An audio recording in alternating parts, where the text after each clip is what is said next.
ऐसे ना जा खफा होके,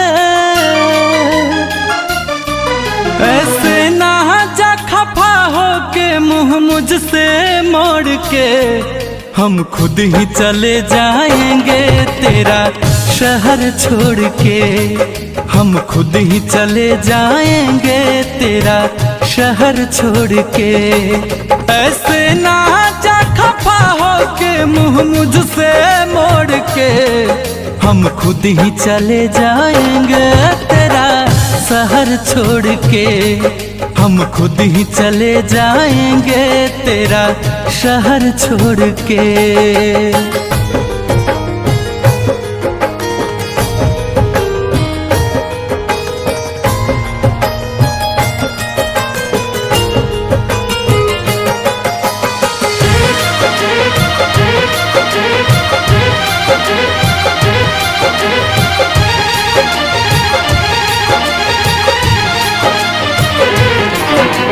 कुछ गम नहीं है इसका, मिटे मेरे अरमान, ठुकराने वाले मुझ पे तू करना एक एहसान।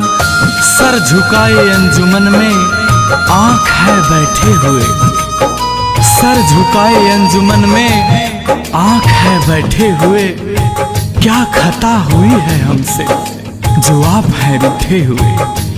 देख लो अब वक्ते रुखसत प्यार की बेताबियां, देख लो अब वक्ते रुखसत प्यार की बेताबियां, कौन जाने कब मिले इस बार के बिछड़े हुए। कुछ गम नहीं है इसका, मिटे मेरे अरमान, ठुकराने वाले मुझ पे तू करना एक एहसान।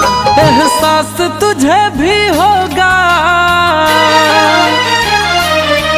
एहसास तुझे भी होगा दिल मेरा तोड़ के, हम खुद ही चले जाएंगे तेरा शहर छोड़ के, हम खुद ही चले जाएंगे तेरा शहर छोड़ के।